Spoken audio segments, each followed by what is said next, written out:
नमस्कार, मैं हूं आपके साथ गौरव राजेंद्र। बुलेटिन की शुरुआत करते हैं। रायसेन के देवनगर थाना क्षेत्र में देर रात एक सनसनीखेज घटना सामने आई है। विदिशा के करारिया निवासी हसीना बी अपने बेटे के साथ बाइक से घर लौट रही थी और उसी दौरान 4 बदमाशों ने उनकी गाड़ी रोककर उनके कंधे में गोली मार दी। घायल महिला को 112 की मदद से तुरंत जिला अस्पताल भर्ती कराया गया।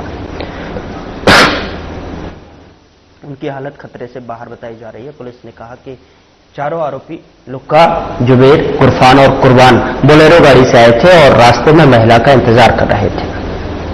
साथ ही आपको बता दें कि एसडीओपी आलोक श्रीवास्तव ने कहा कि आरोपियों की तलाश जारी है। देवनगर पुलिस पूरे इलाके में उन्हें पकड़ने के लिए अभियान चला रही है। अभी तक जो है चारों आरोपी फरार हैं।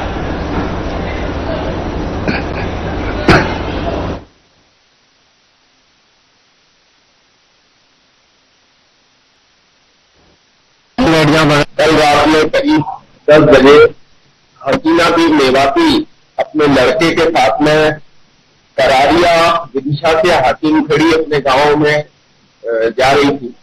मोटरसाइकिल से दोनों जब सांचेत के आगे पीपल खेड़ी रोड पर प्राइवेट स्कूल के पास पहुंचे तो उनके कहे मुताबिक 4 लोग एक बोलेरो गाड़ी लेके खड़े थे। उनने रास्ते को रोक के और एक लुक्का नाम का लड़का जो था उसने इसके ऊपर फायर किया है। हसीना बी के ऊपर उसको दाहिने हाथ में चोट है, सुपरफिशियल चोट है। तो उसको डायल 100 से सूचना प्राप्त हुई थी तो पुलिस ने उसको ले जाके अस्पताल रायसेन में भर्ती कराया है और उसकी सूचना प्राप्त होने पर प्राणघातक हमले की एफआईआर ली गई है। उसके बयान के अनुसार हर बिंदु के ऊपर अन्वेषण किया जा रहा है। देहात थाना क्षेत्र के अंतर्गत अटेर रोड अंबेडकर में अज्ञात कारणों के चलते एक युवक गंभीर रूप से घायल हो गया, जिससे इलाज के लिए ग्वालियर रेफर कर दिया गया। आपको बता दें कि ग्वालियर में घायल शख्स की इलाज के दौरान मौत हो गई, जहां पोस्टमार्टम के बाद शव को परिजनों के सुपुर्द कर दिया गया। लेकिन तभी परिजनों ने जो है जिला अस्पताल के शवगृह से शव को ले जाने के लिए शव वाहन की मांग की, जिस पर शव वाहन न मिलने से परिजन आक्रोशित हो गए और उन्होंने शव को रोड पर रखकर चक्का जाम कर दिया। तो वहीं चक्का जाम की सूचना मिलते ही देहात और शहर कोतवाली पुलिस ने मौके पर पहुंचकर जाम खुलवाने के सारे प्रयास किए, लेकिन परिजन नहीं माने, जिसके बाद मौके पर वरिष्ठ अधिकारियों ने आक्रोशित परिजनों को समझाया और मदद का भी भरोसा दिलाया, जिसके बाद चक्का जाम खोल दिया गया।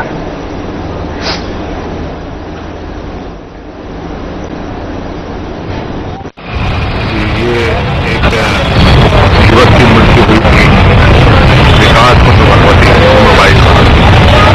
तो उसके संबंध में इन लोगों की मांगे थी कि जांच की जाए कि कैसे मृत्यु हुई और जो भी दोषी है उन पर कार्रवाई की जाए। दूसरा, क्योंकि वो एकमात्र व्यक्ति था जो घर में कमाता खाता था, तो उसको जॉब दिया जाए या नौकरी दी जाए। तीसरा, 10 लाख रुपए की धनराशि दी जाए और जो भी शव वाहन बनाने में देरी कार्रवाई की जाए। गाड़ी लेके ना तो गाड़ी आई ना तो वो खुद आया, टमटम चलाता सीएनजी वाली, वो किसी की किराए पे बारी थी। अब उन्होंने बताया आपकी बच्ची का एक्सीडेंट हो गया। मैं हॉस्पिटल पहुंचा तो बेहोशी की हालत में पड़ा मिला। उन्होंने ग्वालियर के लिए रेफर किया, मैं ग्वालियर ले गया, वहाँ पूरी रात इलाज चला, प्राइवेट किया था हॉस्पिटल। उधर शाजापुर के काला पीपल पुलिस ने अवैध मादक पदार्थ के खिलाफ बड़ी कार्रवाई की है। इस दौरान 3 किलो 89 ग्राम गांजा बरामद किया है, जिसकी कीमत लगभग 60,000 रुपए बताई जा रही है। पुलिस को मुखबिर से सूचना मिली कि एक शख्स बाइक से भीलखेड़ा रोड रामदेव बाबा मंदिर के पास जो खड़ा है। सूचना के बाद तुरंत कार्रवाई करते हुए पुलिस टीम ने आरोपी इस्माइल खान निवासी कोटरी सीहोर को गिरफ्तार कर लिया है। आरोपी के पास से अवैध गांजा बरामद हुआ है। पूछताछ में आरोपी ने गांजे को सचिन ठाकुर नाम के व्यक्ति से प्राप्त करने और दोहरा में बेचने की बात बताई है।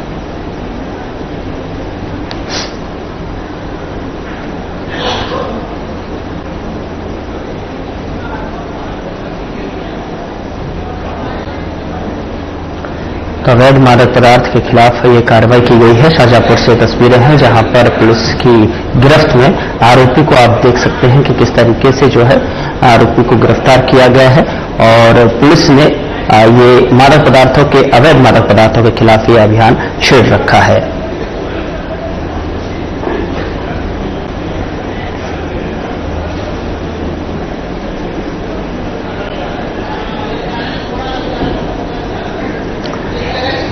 अवैध मादक पदार्थ के खिलाफ ये कार्रवाई की गई है।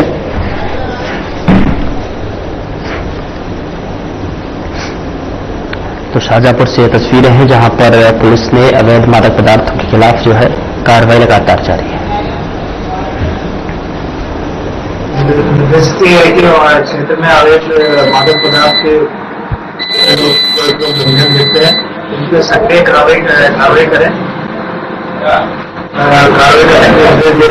तो श्रीमान के निर्देशों का जनाब साहब जिसको पुलिस को गुरुद्वारा सूचना मिली थी कि एक व्यक्ति रामदेव वाइस की तरफ से मोटरसाइकिल से गंगा लेके जा रहा है।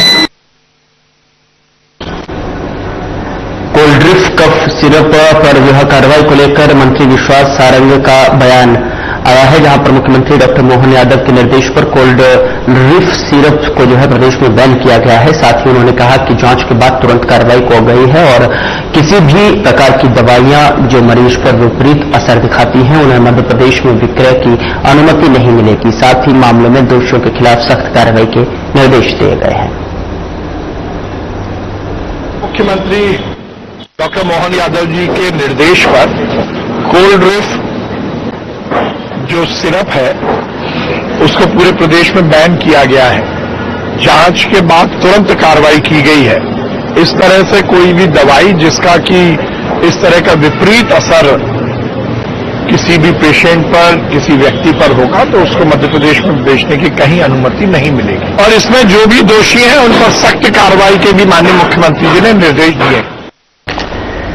परासिया विधानसभा क्षेत्र में पिछले एक माह से किडनी फेल होने की वजह से लगातार मासूम बच्चों की मौत हो रही है। जानकारी के अनुसार कफ सिरप के सेवन को इसके लिए जिम्मेदार बताया जा रहा है, लेकिन स्वास्थ्य विभाग द्वारा की जा रही जांच रिपोर्ट अभी तक नहीं आई है। आज फिर बड़कुई निवासी एक मासूम की मौत हो गई, जिसके बाद मामले को लेकर राजनीतिक हलकों में भी हलचल दिखाई दे रही है। वहीं बीजेपी के पूर्व विधायक ताराचंद बावरिया ने इस मुद्दे पर एक प्रेस कॉन्फ्रेंस आयोजित की। उन्होंने आरोप लगाया कि स्वास्थ्य विभाग की जांच प्रक्रिया बेहद धीमी है और इस गंभीर मुद्दे पर कोई ठोस कदम नहीं उठाए जा रहे। बावरिया ने मृतक बच्चों के परिवार को मुआवजा देने की मांग की और साथ ही कहा कि सभी मृतकों को जो पोस्टमार्टम रिपोर्ट जल्द से जल्द प्रकाशित की जानी चाहिए ताकि यह स्पष्ट हो सके कि इन बच्चों की किडनी फेल होने से मौत का कारण क्या है।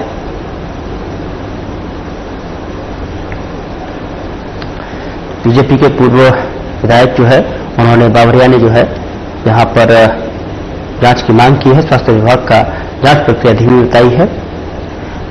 बीजेपी के पूर्व विधायक ने कॉन्फ्रेंस कर जो है सवाल उठाए हैं। आखिर मासूम बच्चों की मौत के पीछे की वजह क्या है? स्वास्थ्य विभाग पोस्टमार्टम रिपोर्ट पेश करे जिससे कि जांच में भी सहूलियत मिल सके कि आखिर बच्चों की जान की वजह क्या है। ऐसे किसी बच्चे की किडनी फेल होने पे उसका एक बार पोस्टमार्टम होना चाहिए। यह इसलिए आवश्यक है। अब बच्चे की मौत तो हो गई, यदि पोस्टमार्टम बाकी चीजें सामने आना चाहिए। क्या हमारे क्षेत्र में और भी कोई कारण है जिससे कारण मौतें बच्चों की हो रही, तो बच्चों की अकेली क्यों हो रही? तो यह विषय मैंने खुला रखा है। इसको अन्यथा समाज के लोग ना लें कि मैं ऐसा क्यों कह रहा हूं, लेकिन ये जनचर्चा आ रही है कि बाबरी जी आप इस बात को रखिए किसी एक बच्चे का पोस्टमार्टम होना चाहिए। अभी तक शासन ने किसी भी बच्चे का पोस्टमार्टम नहीं कराया। तो एक आध बच्चे का पोस्टमार्टम, भगवान न करे किसी की डेथ हो, लेकिन अगर किडनी इसी घटना से होती है तो अब ये पोस्टमार्टम का विषय बनना चाहिए कि पोस्टमार्टम पूरी बात जांच में आना चाहिए कि मौतें क्यों हुई। दूसरा विषय मैंने माननीय स्वास्थ्य मंत्री से फोन पर 2 बार से निवेदन किया है कि ये जो बच्चों की उधर मध्य प्रदेश में सीएम डॉक्टर मोहन यादव द्वारा शुरू की गई भावांतर योजना को लेकर इंदौर जिला बीजेपी कार्यालय में एक महत्वपूर्ण बैठक आयोजित की गई और बैठक में जिले के सभी जनप्रतिनिधि मंडल अध्यक्ष, जिला पदाधिकारी और कार्यकर्ता शामिल हुए। किसानों को सोयाबीन खरीद के पंजीयन में किसी भी प्रकार की दिक्कत न आए, इसे लेकर बीजेपी ने विशेष रणनीति बनाई है। बीजेपी जिला कार्यालय में हुई बैठक में यह तय किया गया है कि जिले के 48 पंजीयन केंद्रों पर बीजेपी के प्रमुख कार्यकर्ता मौजूद रहेंगे ताकि किसान भाइयों को किसी भी प्रकार की परेशानी न हो। पार्टी ने यह भी घोषणा की है कि जिला बीजेपी कार्यालय में एक कंट्रोल रूम बनाया जाए और जहां से किसानों की शिकायतों का त्वरित समाधान किया जाएगा।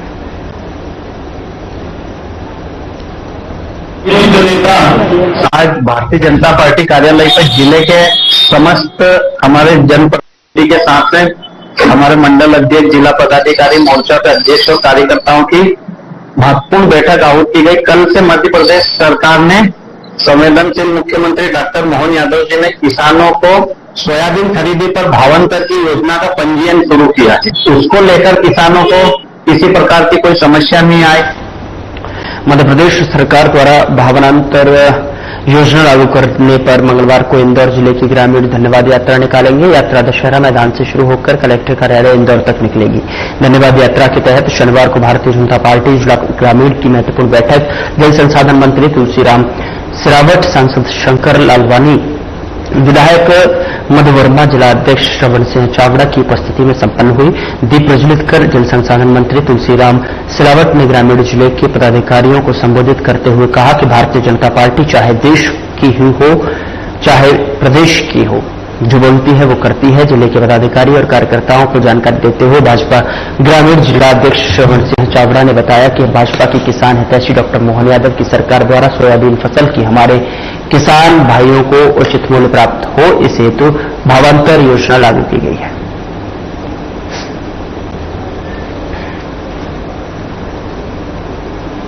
यहां रुक रहे एक छोटे से ब्रेक के लिए। ब्रेक के इस बार खबरों का सिलसिला लगातार जारी है।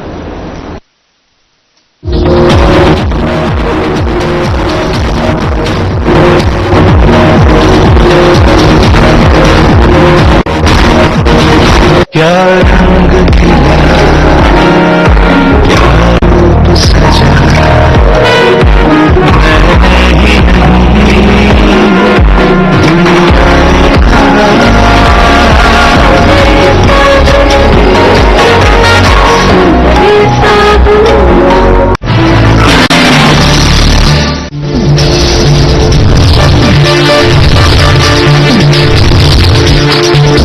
साधना इंस्टीट्यूट के छात्र हर साल नए नए जगहों पर, नए नए संस्थानों पर काम करने के लिए जाते हैं। उन्हें प्लेसमेंट मिलता है और साथ ही साथ वो संस्थानों का और साधना इंस्टीट्यूट का नाम भी रोशन करते हैं। तो अगर आप इलेक्ट्रॉनिक मीडिया, मास कम्युनिकेशन में अपना करियर बनाना चाहते हैं तो साधना इंस्टीट्यूट आपके लिए एक सबसे बढ़िया विकल्प है। क्या रंग खिला, क्या रूप सजा,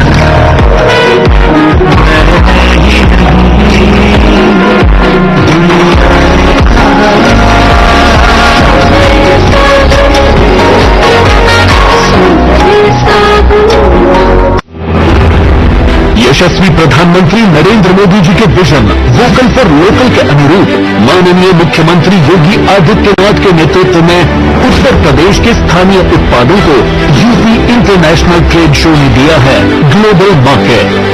रिकॉर्ड 12,500 करोड़ रुपए से अधिक की बिजनेस इंक्वायरी के साथ ही 2,680 करोड़ रुपए के एमओयू पर हुए हस्ताक्षर।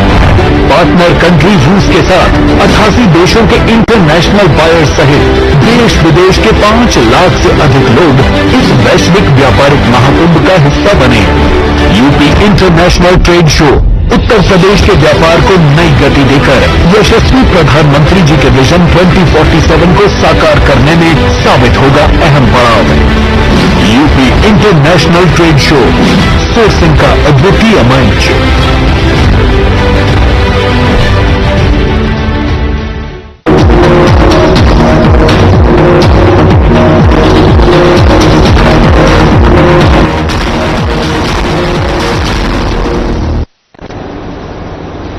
ब्रेक के बाद स्वागत है आपका। खबरों में आगे बढ़ते हैं। पचौर तहसील के अंतर्गत आने वाले ग्राम पंचायत छापुरा में शनिवार को एक दर्दनाक हादसा हो गया। गांव के तालाब में नहाने गए 2 मासूम बच्चों की डूबने से मौत हो गई। मृतकों की पहचान प्रियांश पिता जितेंद्र मालवीय उम्र 15 वर्ष निवासी छापुरा थाना पचौर और रूपेश पिता रमेश कुमार उम्र 14 वर्ष निवासी रसूलपुरा थाना खुजनेर के रूप में हुई है। दोनों बच्चे दोपहर के समय अपने साथियों के साथ तालाब में नहाने गए थे, तभी अचानक पानी में डूबने से यह हादसा हो गया और सूचना मिलने पर ग्रामीणों और पचौर थाना प्रभारी शकुंतला बामनिया तहसीलदार पुलिस मौके पर पहुंचकर मामले को संज्ञान में लिया और ग्रामीण की मदद से दोनों बच्चों को बाहर निकाला, लेकिन तब तक वह बहुत देर हो चुकी थी। पूरे गांव में इस दर्दनाक घटना से शोक की लहर है। परिवारों का रो रो कर बुरा हाल है। वहीं गांव में मातम का माहौल छाया हुआ है। स्थानीय प्रशासन ने मामले में आवश्यक कार्यवाही शुरू कर दी है।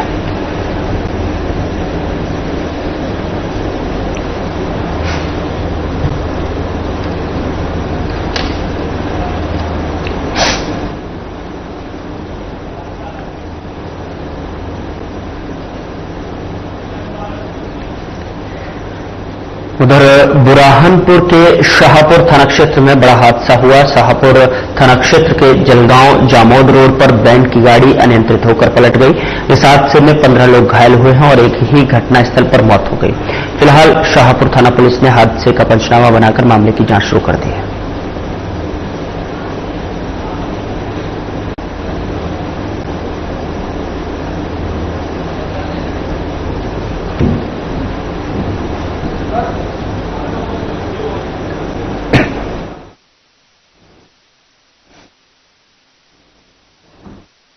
आजादी के कई दशक बीत जाने के बाद भी सीधी जिले की मझौली जनपद की खजुरिया पंचायत की ग्रामीण सड़क जैसी बुनियादी सुविधा से वंचित हैं। गांव में सड़क का अभाव गर्भवती महिलाओं और बच्चों के लिए बड़ी समस्या बन चुका है। गर्भवती महिलाओं को समय पर एम्बुलेंस नहीं मिल पाती, जिससे प्रसव के दौरान उन्हें कठिनाइयों का सामना करना पड़ता है। वहीं बच्चों को विद्यालय जाने में कीचड़ और गड्ढों से होकर गुजरना पड़ता है, जिससे उनकी पढ़ाई प्रभावित हो रही है। वहीं ग्रामीणों का कहना है कि वे कई बार ग्राम सभा में सड़क निर्माण की मांग उठा चुके हैं, लेकिन अब तक कोई ठोस कदम नहीं उठाया गया है। मीडिया से बात करते हुए पंचायत सचिव रमेश केवट ने इस समस्या को स्वीकार किया है और कहा कि सड़क निर्माण के लिए प्रयास जारी है। वहीं सरपंच ममता साकेत से संपर्क नहीं हो पाया है। ग्रामीण ने चिंता व्यक्त की है कि यदि गर्भवती महिलाओं के साथ कोई हादसा हो जाता है तो इस स्थिति के लिए जिम्मेदार कौन होगा।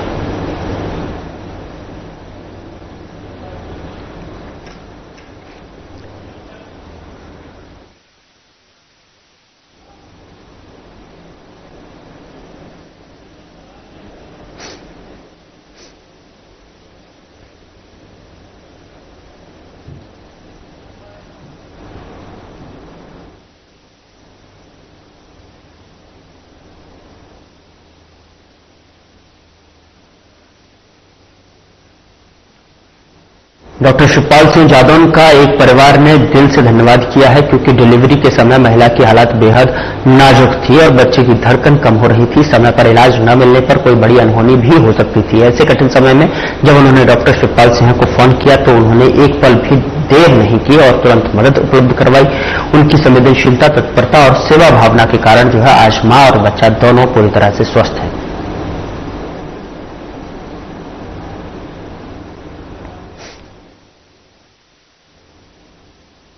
राजधानी भोपाल की अरेरा कॉलोनी के आवासीय भूखंड पर चल रही सोम ग्रुप की अवैध शराब दुकान को लेकर कांग्रेस प्रवक्ता विवेक त्रिपाठी ने प्रदेश सरकार और जिला प्रशासन पर गंभीर आरोप लगाए हैं। उन्होंने कहा कि रहवासियों ने बार-बार की शिकायतों के बावजूद कोई ठोस कार्यवाही नहीं हुई। आखिरकार निराश होकर रहवासियों को राष्ट्रीय मानवाधिकार आयोग तक जाना पड़ा, जिसने प्रशासन को नोटिस देकर फटकार लगाई, लेकिन आज भी शराब माफिया सोम ग्रुप का दबदबा कायम है और प्रशासन उनकी जेब में रहकर काम कर रहा है। भोपाल में अरेरा कॉलोनी में एक आवासीय भूखंड के ऊपर सोम ग्रुप द्वारा एक अवैध शराब की दुकान का संचालन किया जा रहा है, जिसकी शिकायत निरंतर रहवासियों द्वारा शासन प्रशासन को की जा रही थी, परंतु आबकारी विभाग व जिला प्रशासन किसी भी प्रकार की कार्यवाही नहीं कर रहा था। इसके बाद में रहवासियों ने राष्ट्रीय मानवाधिकार आयोग में गुहार लगाई। राष्ट्रीय मानवाधिकार आयोग ने 3 अक्टूबर को जिला कलेक्टर महोदय, जिला आबकारी आयुक्त महोदय को समन भेज के उपस्थित होने का आदेश दिया था, परंतु 3 अक्टूबर को न जिला कलेक्टर महोदय गए हैं, न जिला आबकारी आयुक्त गए हैं उन्होंने खाना पूर्ति के लिए जांच प्रतिवेदन बना के राष्ट्रीय मानवाधिकार आयोग को भेजा है, जिसमें पूरी तरीके से गुमराह करने का प्रयास है। शराब माफियाओं के इशारे पर जांच प्रतिवेदन को बहुत ही कमजोर बनाया गया है। मुख्य शिकायतकर्ताओं से किसी भी प्रकार का कोई बयान नहीं लिया गया, उनके पक्ष को उसमें नजरअंदाज किया गया है। 3 बिंदुओं पर रहवासियों ने शिकायत की थी कि ये आरेरा कॉलोनी का जो भूखंड है, इसको नगर निगम ने रहवासी उपयोग के लिए अनुमति दी है, जिसका दुरुपयोग करके सोम ग्रुप द्वारा अवैध शराब की दुकान का संचालन किया जा रहा है। उस दुकान के बाजू में बच्चों का हॉस्पिटल है, ये बहुत ही प्रसिद्ध हॉस्पिटल है। उसी दुकान से 40-50 मीटर की दूरी पे आर्य समाज मंदिर है, जो विगत 30 वर्षों से वहां पर संचालित किया जा रहा है। एक तरफ मुख्यमंत्री महोदय पूरे मध्य प्रदेश में वैदिक घड़ी लगाने का कार्य कर रहे हैं और दूसरी तरफ वैदिक शिक्षा देने वाले आर्य समाज मंदिर को आबकारी विभाग मंदिर मानने के लिए तैयार नहीं है। क्या भाजपा की सरकार में अगर कोई मंदिर रजिस्टर्ड नहीं है तो उसको मंदिर की श्रेणी में नहीं रखा जाएगा? ये रजिस्ट्रेशन क्या बाध्य होगा? मध्य प्रदेश में कोई भी मंदिर अगर आपको बनाना है तो क्या पहले रजिस्ट्रेशन कराना पड़ेगा? ये भाजपा की सरकार को स्पष्ट करना चाहिए।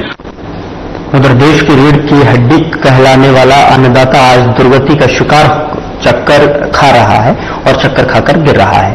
कुरवाई में खाद को लेकर किसान के सर पर गहरा संकट मंडरा रहा है। रबी सीजन की बोनी का जो है समय नजदीक आ गया है, लेकिन क्षेत्र में खाद की किल्लत बनी हुई है। आपको बता दें कि खाद की कालाबाजारी चरम पर चल रही है, जिसके चलते किसान को ठगा जा रहा है।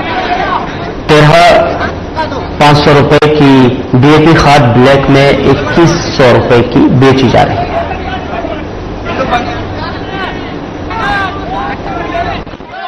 पीछे से वोट नचाने तो आगे की पब्लिक पीछे पहुंची और फिर पीछे पहुंची पब्लिक 200 रुपया और 2-3 रुपए में बांटे गए टोकन। और जैसे पब्लिक पीछे पहुंची गुमराह करने के बाद तो पुलिस वाले आगे आ गए, आगे 2-4 टोकन बांटे, फिर पीछे पहुंच गए तो पब्लिक को समय तो ही घुमा रहे हैं। अभी देखो 2 बज चुके हैं करते हुए। जिले में सोयाबीन की फसल का सही दाम नहीं मिलने से नाराज किसानों ने जो है नेशनल हाईवे पर चक्का जाम कर दिया। जिला मुख्यालय के छावनी चौराहे पर किसानों ने सड़क पर बैठकर प्रदर्शन किया है, जिससे करीब जो है 1 घंटे तक यातायात प्रभावित रहा। और बता दें आपको कि जानकारी के मुताबिक आगर कृषि उपज मंडी में किसानों को सोयाबीन का दाम मात्र 2700 से 3000 रुपए प्रति क्विंटल तक मिल रहा था। कम दाम से नाराज किसानों ने पहले मंडी में प्रदर्शन किया और मंडी गेट पर ताला जड़ दिया। बाद में नारेबाजी करते हुए किसान छावनी नाका चौराहे पहुंचे और अपने ट्रैक्टर ट्रॉली खड़े कर नेशनल हाईवे 52 पर जो है चक्का जाम कर दिया।